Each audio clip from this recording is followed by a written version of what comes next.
Hello, everyone, and good evening. Welcome to Adam's TV Podcast. I am your host, Adam Samuel, and today we are talking about the X Factor UK Top 14 week. We had 14 singers.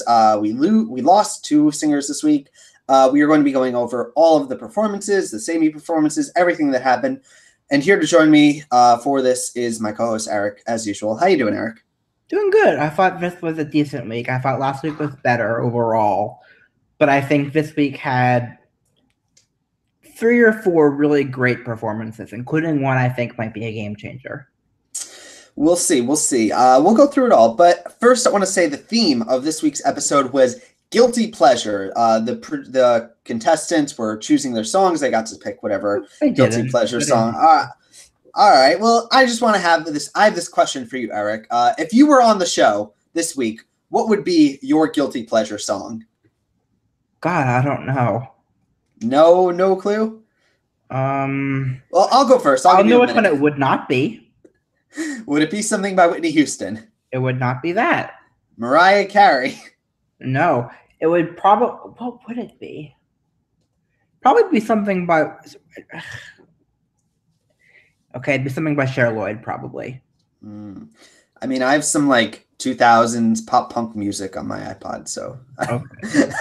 Hopefully, thank God I'm not on this season. But yeah, for this theme, the contestants got to pick their song that was their guilty pleasure. I wasn't buying it. A lot of these. Well, none of us have to buy it because that's not the way the show works. The judges and the contestants pick songs together. Yeah, I just want to say, preface this. Aside for all the contestants and their performances, this was a really bad set list. Just on paper, there are some really, what are they going for here? And I just don't like that because I know that the producers are the ones picking the songs for the contestants, and I don't understand why they don't want their shows to be great. I feel like even someone like United Vibe, one of these, if they had left to their own devices, I believe they could have turned it better. Was their fault. You're not. I thought the group was bad enough that there wasn't anything they could do. I mean, they could probably do a little better than that, but not that much. I'm just saying, it would be if someone I would never be on these shows, but if I was, just how crushing it would be to be handed Party in the USA. It's the theme. That's it, the theme. But then I would be but that's not my guilty pleasure. And then they throw the camera on me, and then they could show me being difficult in rehearsals because I've been forced into this position. It's just, it takes me a little bit out of the performances. It does make me feel bad for some of the contestants who we'll talk about as we go through the show. But I guess on that note, we should get into it, shall we? Sure. All right. I just realized something. Actually, looking at the order, I just realized. The first act and the last act of the night both got cut. I didn't even notice that. So both the pimp slots, both potential pimp slots. Yeah, let's touch on that. I feel like we shouldn't bury the lead here. So we have our bottom 3 of LMA Choir, Janice, and a little bit of a surprise, we have Brendan in the bottom. And I want to ask Eric, did they get it right? I think so. Honestly, I think LMA Choir was the bigger surprise. Actually, no, they did not get it right. Sorry. Did I say I think so? Scratch that. No, they got it dead wrong. Janice deserved to be there in the bottom 3. United Vibe should have been kicked out immediately. And I would have probably put Danny in there instead of Brendan. Let's take a moment right now and kind of eulogize our 2 losses. So Janice had the lowest votes. She's probably do it as they get there. And LMA and Brendan, they go to deadlock, which I do have some more to say when we get to Brendan. But LMA Choir, Eric, was this as far as this journey of theirs was going to go, or could it have gone a little further? Could have gone another week or 2 at most. Were they kind of doomed, or was this kind of a best case scenario, or were they? Because they were a choir on the wrong show, so it was never going to end that well for them. But I would have expected them to make it that, at least another week or 2. What about for Janice? Do you think she was doomed going into this week? I mean, I think 100%. I think they did everything that she had the pimp spot. This is not just Oh, they tried to save her. Yeah, I was getting the vibe that they were trying to get her up there, but it just kind of didn't pan out. Where do you think she went wrong, Eric? Where did Janice go wrong? What was her biggest flaw in the show? Being American on the British X Factor. Is it really that big of a downside?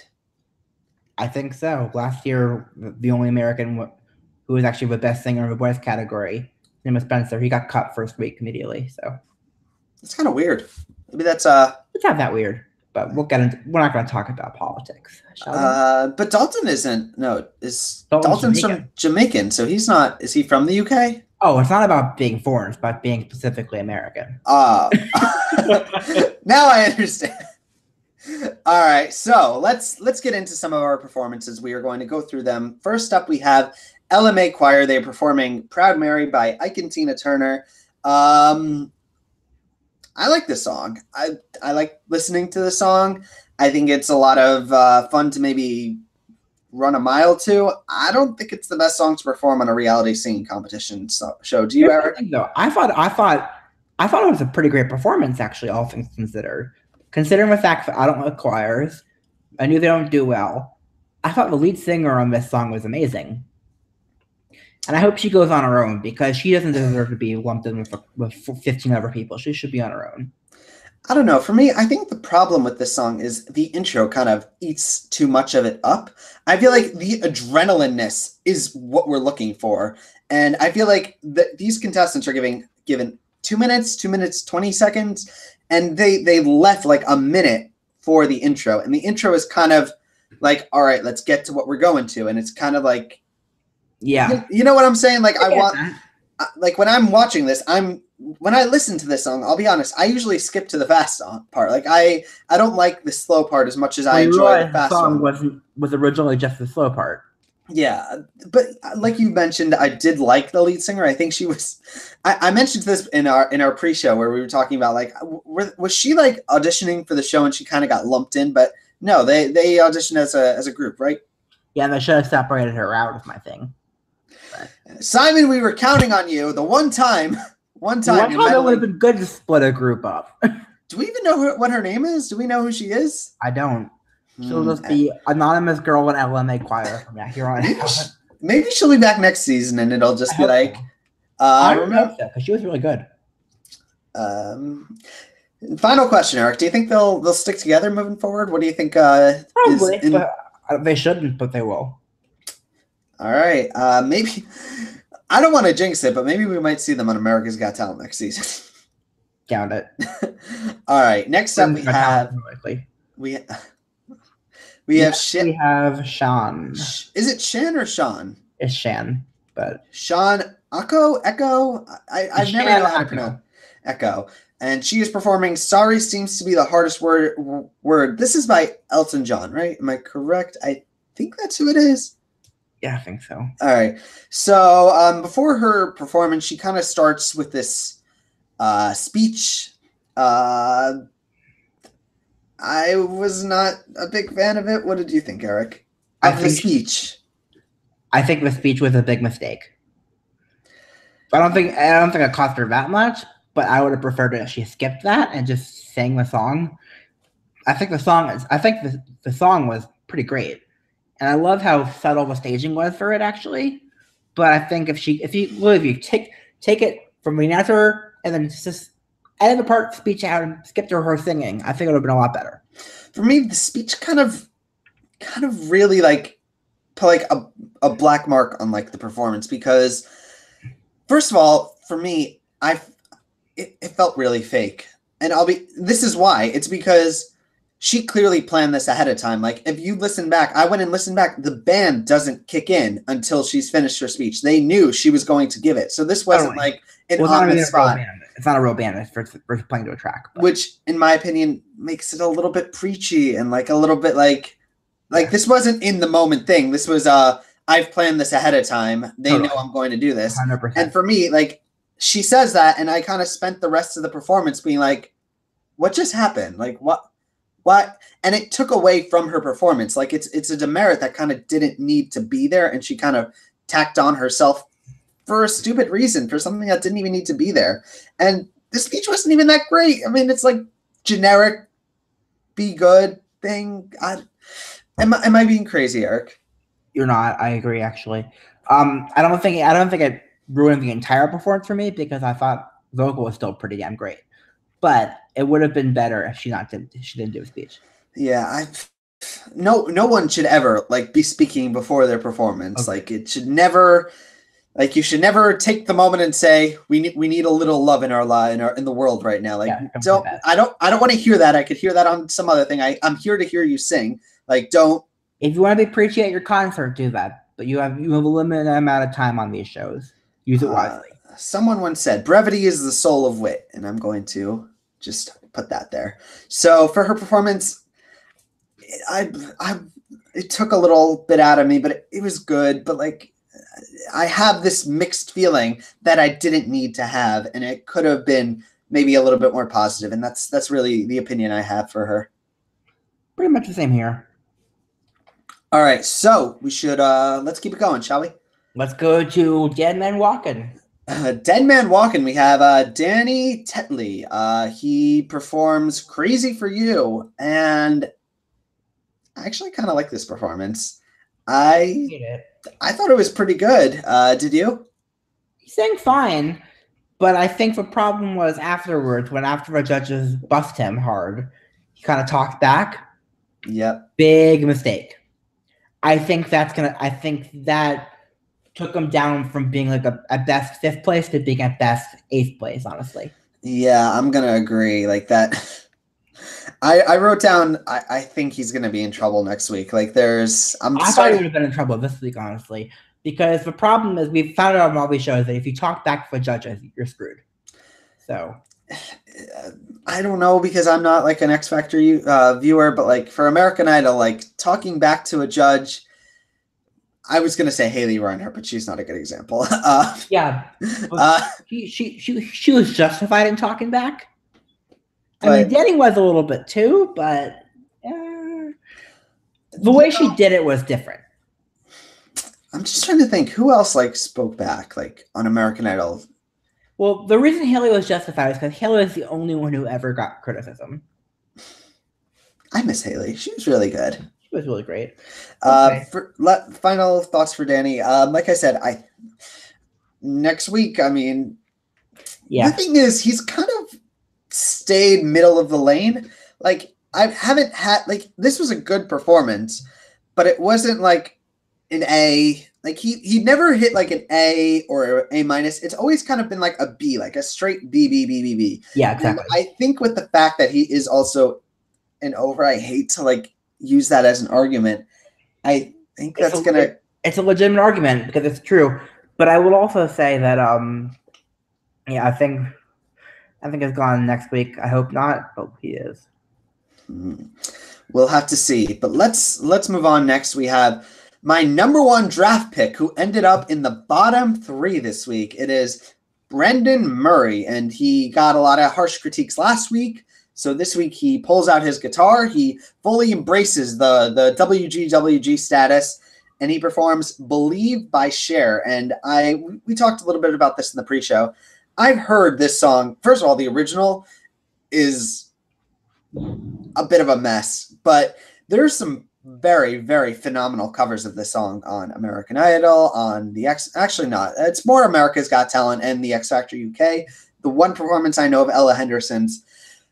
And on paper, this sounds like a great idea. Like when I was reading that he was going to be doing this song, I was like, okay, this is a good idea. And then he went on stage, and I think I figured out what my issue is with Brendan that I'm starting to realize. I think his voice is just limited. I think he has like the voice of like a young boy, weirdly, but he also has that, it's like, it still is limited, even though like you would think it would be able to do all these like incredible things. His voice is high, but he still is really limited in what he can do. Yeah. What did you think, Eric? I agree. With Brendan, it's all about the tone of his voice and not about the range, because he doesn't have much of a range or more strength to it. But I thought the guitar was a smart move, and I was a little bit surprised he was in the bottom 3, honestly. But yeah, I will say, even with that fact, I still thought he was like, he wasn't like bottom 3 for me. I would have maybe put him like 8th or ninth on my rankings, which I guess is like kind Same of here. still, but like, I mean, it's still not bad. Like, I mean, he's in trouble, but do you think he can bounce back, Eric, or is this I think kind he's of? done. I think next week he's done. I'm gonna disagree. I think he has some hope. I think his hope is in Danny and the two girls who have the A names, maybe, and United United Vibe. Vibe. United Vibe is his hope. I don't know. I do still think there is hope here. I do still believe he can possibly bounce back. We'll see. I think though he went from being maybe in the top 8 to now maybe being top 10. And I think if he gets to top 10, it's going to be an uphill battle. But, maybe he can do it. I don't know what he can really do, though. Like, his voice is kind of limited. Like, he can't go to, like, the beautiful, like, places with the voice that these other singers can. I don't even know. This would be a head scratcher for me. Like, I don't know where we go from here. But maybe he could figure it out. But one other thing I do want to touch on, I was actually watching some of his old performances, and all of them were like all talking about how Simon Cowell was like so high on him, and Simon Cowell was like praising him so much. And I just found it ironic because Simon voted against him in the deadlock against LMA Choir, which I just was like, what? Like that's the ultimate like slap in the face. Yeah, totally. Like this poor kid, I kind of feel bad for him. Yeah, me too. Like everything, like at the start, I picked him first in my draft. I thought he was like gonna go far, and now it's like everything is all crashing down. Simon Cowell is voting against him. I'd be like, what's happening? What's going on? Yeah, agreed. And that's kind of all my thoughts for Brendan. Hope we can jump back, but let's keep it going to Misunderstood. They perform Close to You, which I guess it was just like.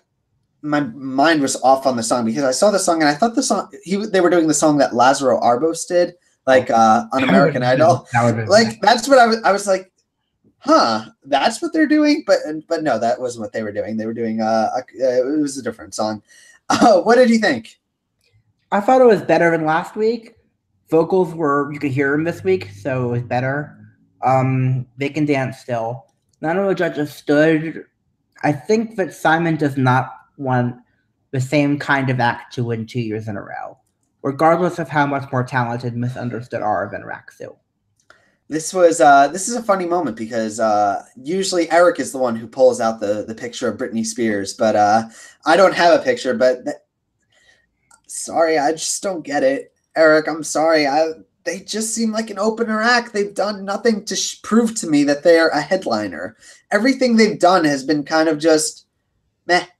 And I'm kind of like forgetting them, like in the shuffle, which is weird for me to say. I mean, they were kind of painted for me like to be such a grand act, and I'm not getting it. I'm getting kind of middle of the road, like leaning towards forgettable. Based on what you've seen these 2 weeks, based on what I've seen these 2 weeks, I'm not blaming you for having that opinion. Yeah, you saw their audition. I didn't, and I just want to. No, the thing is, they haven't shown their full potential on the show at all yet, and it bugs me because they have a ton of potential if they just pick the right songs. Maybe it's just because the producers don't want them to be good. I think that is it because they're similar to last year's winner, so I don't think they want them to do well. How ironic would it be, Eric, if both of our number 1 draft picks went out kind of like back to back? It's not going to be ironic. It's going to happen. What's going to be more funny is that our second picks are going to be the top 2. Ooh, who was your second pick? Yours was I like Scarlett more than Shannon, honestly. I do too, but I think Shannon Dalton are the top 2. And I hope Dalton to win in there. Dalton would be a runner, right? What? Dalton would have a shot. Who'd you pick? Dalton. My hope is that Dalton wins, so I hope you win the draft. I don't care about the draft. I want you to win. All right. At this point, yeah, Misunderstood are no longer my favorites. I want them like 3rd at best, but I think Dalton is my favorite. It's so funny how they change, like, whenever we do these drafts, like, the people in the early picks, like, remember when we did our American Idol draft, like, Mara and Ada Vox were, like, the first You're the two top. picked. No, they weren't my first two. No, my first pick was Maddie. Your first pick was Cade, and then I think I picked Mara, and you picked Ada.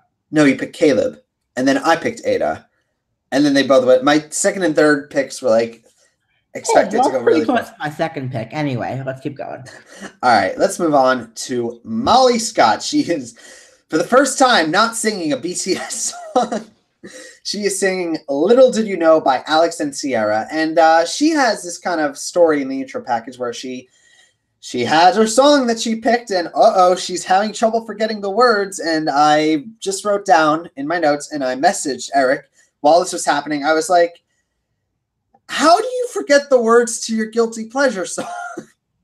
It's not a guilty pleasure song. That's how. And this girl starts like, she's getting really emotional. Like, this is all like kind of messing with her. And I'm like, no, this is not how things are supposed to be for this contestants. This is revealing the nasty sides of this process that the producers kind of have of like giving the people the songs. It makes them have to live a bit of a lie for like a few minutes while they're doing it. And I hate it. I hate that we do that. Like that. Well, actually, here's the thing. On X Factor, they've been very open about the fact that the acts don't pick their songs. Yeah, but most people, I feel like the general audience maybe. No, they said on the show that the song your judges picked for you this week is. Judges, producers, who cares? But the contestants themselves are not picking their songs. I'm pretty sure Simon Cowell isn't sitting in front of like a song list going, Doesn't matter which, if it's the judges or the producers. The point is that contestants are not picking their songs, and everybody knows it. All right. Well, anyway, so she performs "Little Did You Know" by Alex and Sierra. I was listening to the song, and in retrospect, it kind of is funny that, like, in a sad way, that this is an Alex and Sierra song. But what did you think of her performance? Well, I like the song. This wasn't good. She was really emotional. Some of the notes were more than a little bit wonky. The arrangement was totally different, and it wasn't better. So I have never heard the song before, I will say. So I didn't. Blasphemy. I didn't hear it. So this was my first introduction to the song, and it wasn't that great. Well, that was because she was singing it. It was. I don't need. I felt like she was just, the nerves were kind of coming through. Like, she's 100%. How old is she? She's like. She's 16. She's youngest in the comedy. Like, she's a young girl, and to be put in the position she's in, like, better acts have cracked under more pressure. So at least she like got through it. But I think she's on borrowed time at this point, Eric. I agree. Now let's move on to this year's winner, hopefully. All right, let's move on to Dalton Harris. He is performing "I Have Nothing" by Whitney Houston, and I cannot stand this song. I don't want to hear this song sang to me one more time. I have heard 20 times people have sang this on The Voice, on the X Factor, on American Idol. I never want it. Bury it. Bury the song. It's done. Give him credit where it's due. He didn't sing it the same way. The arrangement was different. So the arrangement was different, which I don't know if we can even like give to him or say that was the producers. I don't know. Whoever did the arrangement, kudos. Because if you have to pick this song, at least change it up. Well, I will say it was good. The first preference would be don't pick this song. But if you're going to pick this song, change it up at least. What in Thea Magia have we come to?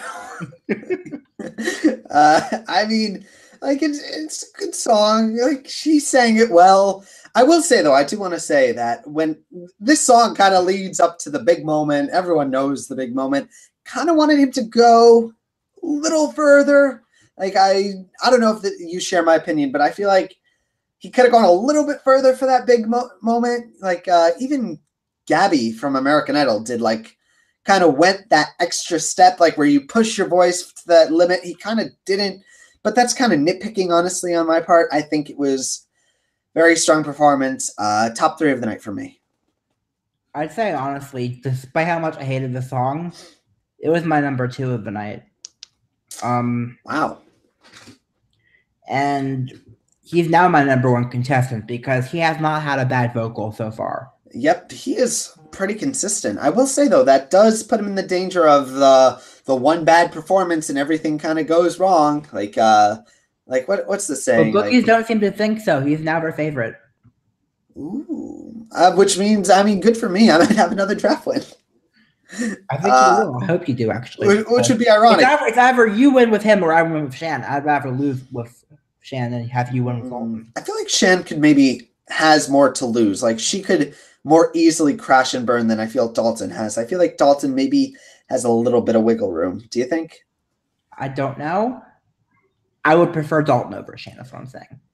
All right. I have a question at this point. So are we going to be keeping this format moving forward? Like what's the plan with our format going forward? 1 week we will need to have a triple elimination.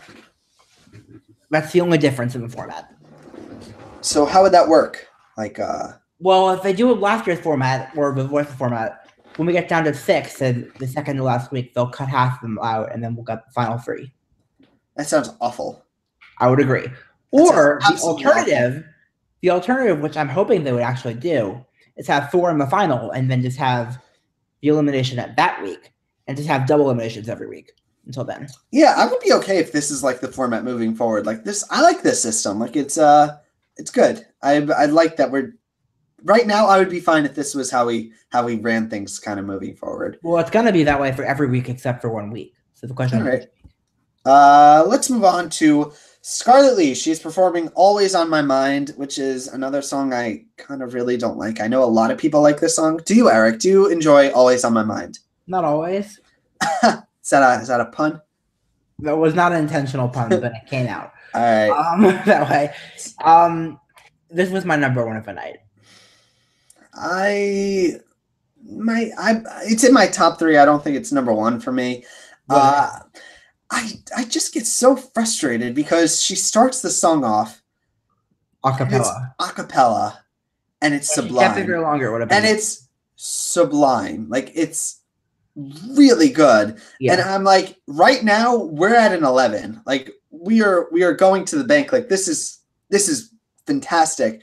And then the music came in, and I was like, all right, we went from an 11 to a 9. Like, you could have just. Why are they saying 11 to a 9? I'd say 11 to a 10. All right, fine, but like, why do we got to do that? Like, I'm annoyed by it also, but I will say Scarlett gave Dalton a run for his money as the best vocalist in the competition. That was an impressive vocal, and considering the fact that she was so emotional during the song and she still sang like that, she deserves to make the top 3. I don't think she will, but she deserves to. I'm just so annoyed because it was such a perfect like moment, and it kind of, she took it down like a notch where it could have, like, why are they so afraid of going a cappella? Like this happens all the time, and I just like Bo Bice, like this could have been something along those lines. Again, it should, but it won't. Why are they just afraid? Like I don't. That's a reasonable answer if you're like it's a big undertaking to go do it a cappella, but I don't know. Such a moment. Let's move on to help me out, Eric. Acacia and Aaliyah. All right, they sing and they start this performance kind of more subtle. They do it on the stairs. I actually kind of liked it, like the beginning. I didn't like any of it, honestly. I was because the problem was when they sing, when they're doing this "Close to Me" part, they were. I remember L.A. Reid called Fifth Harmony fifth unison once. This was second unison. They weren't singing like harmonizing. They were singing the same thing in unison. It wasn't good. Maybe it was just because like I've never heard them kind of do a subtle performance, and I was like, oh, this is the thing now. You guys can do that. And then it all went to shit when they started doing the up tempo. Like it was. If we were being edited like Michael and Melinda were, the text on the screen would say it all went to shit. Quote. Like it went from like a B- to like an F. Like it took like a whole step down, which averages a C somewhere, like a C-. C- D+. But like B-, that's like better than I would have. Like every other performance was in the C's. Like this was like it was like in Gordon Ramsay, and like when he takes a dish of a good of a good dish, and he's like, "Oh, there's hope yet." Like that was me. And then as I dig deeper into the dish, it just all is rancid, and you know. Okay. Uh, Let's skip the cooking analogies from now on, shall we? let's move on to Giovanni Spano. He is performing "Baby One More Time" by Britney Spears, and you know, I'm really glad I got him on my draft. And I just want to say this dude has been a continuing like pleasant surprise on the show. And I love this performance. This was really good. Did you think so, Eric? Here's the thing. Up until the last part where he screamed, I would have given the performance an A. The scream at the end took it down to like B plus territory for me. I still think it was, honestly, in my top 4 of the night. I'm going to disagree. This was my last top 3. I love this performance because I don't know if the arrangement was his idea, but this is another case. Like, imagine the producers come up to him and go, "All right, you're singing 'Baby One More Time' by Britney Spears," and he's a rock singer. Like, what am I supposed to do with this? It could work because, first of all, I've seen singers flip the song before. One of my favorite moments ever on X Factor was when my favorite winner, Matt Cardle, sang the song back in 2010 for Guilty Pleasures Week, and he did it like stripped down to acoustic guitar, and it was really good. He was my favorite winner of the show. He actually beat One Direction. He got One Direction to 3rd place, and he beat them every single week. Did he win? He won the show, and he won the vote 9 of the 10 weeks. Wow. One Direction got third at best any week. Wow. So that's a fun story. That's kind of cool. But I loved him. But he's really good. But yeah, he was better on the song than Giovanni. But Giovanni did a completely different interpretation of it. I liked it too. I really liked it. I want to say, like, I like totally disregarded him. Like, he was. When did we pick him on the draft? Like, he was, I think, like in the bottom 4 of like the people picked. And he survived 2 weeks. I'm not sure he'll survive next week or the week after. What? No, I want him top 5. He's in my top 5. Good luck with that. I think he's really good. Don't get attached. I will say I want him to go at least 2 more weeks. I want to ask That's Eric, the best I can hope for. Does the X Factor ever get like shock eliminations? Do those happen often or not? They have shock bottom 3s, but because of the fact that the judges can save someone from a shock boot, unless they have 2 shock people in the bottom 3, there are very rarely are shock eliminations. I feel like sometimes those can still happen. Like, imagine like a Pia Toscano and Stefano, like bottom 2, and like the judges somehow find a way to mess that up or like send it to deadlock. Well, one time, my favorite Rachel Crow. The worst X Factor bottom 2 in history was Ella Henderson and James Arthur. Was that top 4? When was that? That was top 6. And whoever got sent home, whoever survived that bottom 2 was going to end up winning the show. Did James Arthur win? Yes. Huh. I love Ella Henderson. Like, she's one of the few names from the X Factor that I really, really know. I love James Arthur. I thought he totally deserved to win that year. So Ella Henderson came in 6th? Really? She's like a big name. James Arthur's a bigger name right now, to be fair, but they both had their moments. Well, James Arthur's bigger right now. James Arthur did an arena tour in the UK, so. All right. Ella opened for him, by the way. Huh. That was fun. Ready? Yeah. All right, let's move on to Anthony Russell. He is performing "I Want to Know What Love Is" by Foreigner. Eric, are you a fan of the song? Do you like it? Yeah, not really, but I like his voice on it. But I think Anthony's problem was that Dalton, Shan, Scarlett, Giovanni, and maybe also performed. So he's playing for 5th or 6th at best. Yeah, I just want to say a lot of people like this song. I really don't like this song. Like, I know it's a really popular one, but for Anthony, he's like, I said this before about someone, I don't even remember who, but he's kind of just consistently like middle of the road, middle of the road, middle of the road. He's not doing anything to kind of take that leap to front runner. He's like, Danny, you're saying that you said that about. They're both kind of in a similar spot. I feel like they're both good. I think the difference is Anthony is really, really likable still, and Danny made himself unlikable this week. I will just say though, Anthony, I think he's playing for 6th. The bookies I think that's as far as he goes. The bookies would say 4th. I can't see him I going think that you're far. probably more right than they are, but we'll see. I mean, he's likable. Like, don't get me wrong. It's just extremely likable, but the problem nothing's been that memorable. Like when I think of the memorable performances from the season, like I think of Dalton, and I think of Dalton, and I think of Scarlett, and he's just kind of not there. So who knows? Let's move on to our train wreck. Move on. Simon's face after his performance was glorious. Can you pause on it? Could you reenact it, Eric, for us? I can't make the face. It was the face of sheer confusion. And it was so I wish we had like a Star Trek ship that could like beam down Britney Spears to just give the look. Like it was an even better face than that, actually. It was probably my favorite Simon reaction since Raxu lost a prize fight last year to Kevin Davey White, and Simon's like, it's right on TV. Like, what the hell am I watching? No, the difference was Simon was wrong in that case. Kevin deserves to go forever. Anywho. All right, so United Vibe this was awful. I'm sorry. Singing it was painful. Party in the USA by Miley Cyrus, which is this was the most melancholy party I think I've ever seen. This is a shit song to be handed. Like someone on production like has a gripe against these guys to shove this song on them. Like honestly, I think if they did the song better, it could have worked. What are you gonna do with Party in the USA? What are you gonna do with that? Party on the stage. You can just not stand there and look melancholy and sing blandly.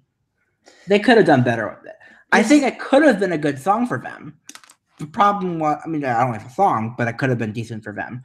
But the execution was horrific. I mean, it was like so like. It was like, I'm going to stand here and sing with like a blank expression on my face. I'm going to try to hit this high note. I'm going to hit it, but who cares? It's just like the most boring party I've ever been to. Poor guys. I mean, I don't even, is it their fault? You know what I'm reminded of? I'm going to send you a link right after this. I'm going to put it in the comments on this thing. There's like this SNL skit with Ted Cruz. Ted Cruz? The actual Ted Cruz? No, not parody of Ted Cruz. I'm going to put this in the comments right after this video goes up. And it's perfect. I'm going to send it to you right after this, and you're going to watch it, and you're going to totally get what I'm saying. It's that. All right. Do you have any final thoughts for United Vibe? No? Any final thoughts? Other than the fact that I thought my final thoughts would be that I'm never going to see them again.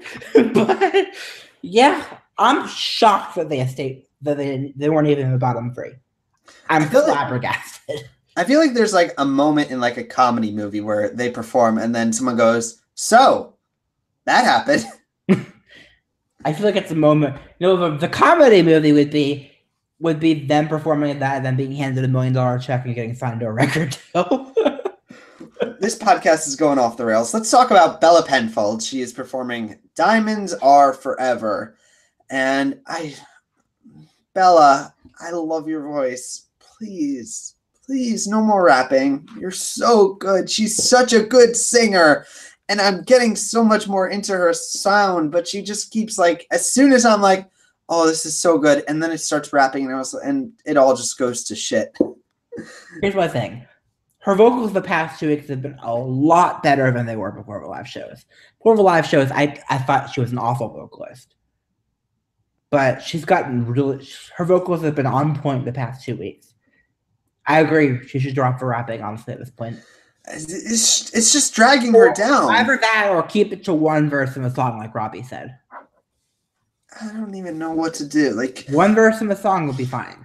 If she wants to rap and sing, do more of the singing and less of the rapping. Do you think she can go another few weeks? Do you think she's in trouble coming up? I don't think she's in trouble yet. I don't. I think she might make top 5.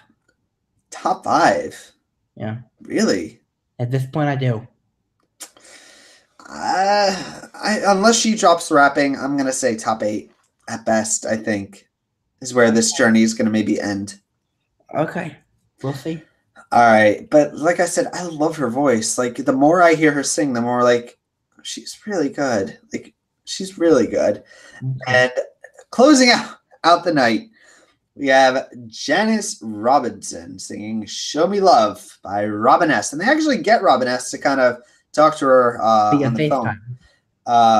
That's the first time she's been relevant since the 80s. I'm not gonna join on that. That's mean. That's mean. All right, I'm sorry. That was a little mean. I'm kidding. It's not. It's no more mean than what I said about his vibe. We're both guilty in how we've gotten a little mean, Eric. This is more my fault. Vibe seem like lovely people. I mean, yes. Again, but yeah. Anytime we talk on these podcasts, we're never like talking about the contestants. It's all the show. It's all the performance. We're never kind of raging on like the contestants. But has to do something that show that they're not nice people. Yeah, sums it up. For Janice, this was a doomed no matter what. This was all. I think she was doomed, Eric. I think that they did everything they could to try to save her, and it didn't work. Yeah, they put shirtless dancers on the stage to get eye candy, I guess. I don't know. The vocals were okay. I think they were a little too shouty for my taste still. I'm just blown away that the pimp spot, and she got the lowest number of votes.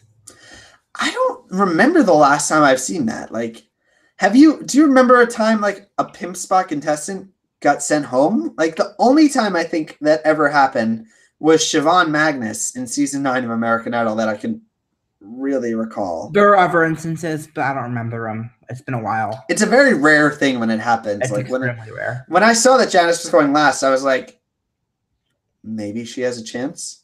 Like, No. But apparently not, because she came in last place in the votes. She is instantly eliminated. So we have the performance, a sing-off between Brendan and LMA Choir. And I have this question for you, Eric. Aside for the judges on who got it right, who would have gotten your vote between these two? Tough, honestly. Despite how much I've ragged on the choir. Oh, do it! You're actually going to do it? I'm not sure. I mean, if I'm going by who entertained me more and who had at least a good vocalist, I mean, who had the best possible vocal, I think the lead singer of the choir is better than Brendan. All right. That kind of... yeah. It kind of breaks me. I would have flipped the coin, honestly. I would have. I didn't care who went home of the two. All right. I am Dermot, and we are up to Eric. Eric, it is your turn. You are deciding the fates of Brendan and this choir. Eric, what are you going to do? I'm going to flip a coin. Hold on. Just wait a sec. All right. All right, Brendan, you're staying. Pretty much. Pretty much. All right. Or what I would have done if I was in the position to go last, I would have done a deadlock. Mm-hmm. All right, so I want to ask, though, Eric, who gave a better performance, in your opinion? Like in the sing-off? Yeah. Just in the sing-off. Gave a better performance in the sing-off. I did. Brendan performs High and Dry by Radiohead, which is one of my favorite songs by Radiohead. I'm very much into them when I'm not listening, apparently, to my pop-punk music. They're really a good band. Are you familiar with their music, Eric? A couple songs, yeah. Which ones? The obvious ones, Everybody Hurts. But I'm a creep. Yeah. I do have one more performance of that to send you. They actually hate that song, Radiohead. Like I was reading about it. They hate performing the song because that's what they're known for. Like that's kind of their. Well, you know what? They should let this contestant member send you play it instead. All right. Next, finally, I guess last one we should talk on is LMA Choir doing A Change Is Gonna Come. I like their energy. Like I said this before in the pre-show, they have a good energy. Like they want to be there. They're probably one of the better choirs I've seen on these shows. It's just their talent just doesn't kind of match up to their enthusiasm, which is a shame. Mm-hmm. And that's basically all. With the exception of lead anonymous girl, whose name we'll never know. And on that note, that is our coverage of the episode. Eric, do you have any final thoughts you want to share about the episode moving forward? Anything you want to touch on? Next week's theme is Halloween. After Halloween happens. That's really... Why would you do that? Like, you can't have a Christmas theme week after Christmas. Like, that just... It's stupid. I'm not going to argue it's stupid. But the production goes all out for this theme, so I'm not surprised they wanted to do it. A little disappointed. We've had some good performances this week and for this theme before. I'm more excited to see James Arthur come back. That's what I'm excited about. Is he doing a new song? He's doing a new single. Ooh, that's exciting. What do we have to look forward to during Halloween night, Eric, on the X Factor UK? Crap load of smoke on the stage and everything. Judges scaring each other. Because fun? Because the production just goes all out this week. Everyone's dressed up. Simon had like these like the Dracula teeth in ones. It was fun to watch him try to talk with the teeth in. And actually took them out. And a couple of good song choices usually. I mean, my favorite winner for the past 2 years, Matt Terry. He's not my favorite winner overall, but 2 years ago, Matt Terry had his first moment with this week. So what song? I Put a Spell on You. Put a spell on. All right. So that's something to look forward to. Halloween's coming up. Eric, do you have a costume all lined up for what you're going to be dressing up as? I'm going to wear a sign that says, "This is my costume." And I'm going to go as me. Fair enough.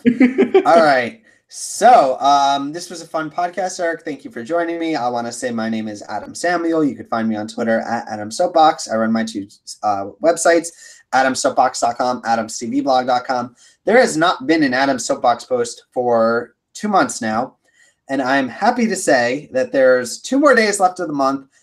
I am hoping that I will be able to post the first part of a story, which is going to be going on the blog Wednesday, but I am hoping I will be able to get it finished. It's mostly done. The rough draft is done. It just needs some editing. I hope you will look forward to it when it is finally posted. And where can we find you, Eric? Eric_Ascher on Twitter, Eric Ascher01 on YouTube, ericascher.com. All right, guys, this was fun. We will be back next. I like this Monday schedule, Eric. Do you for these podcasts? I do too. And be sure to check out the comments on this post because I'm going to link to that thing I was talking about. All right. Yeah, this was fun. Until next time, peace. Bye.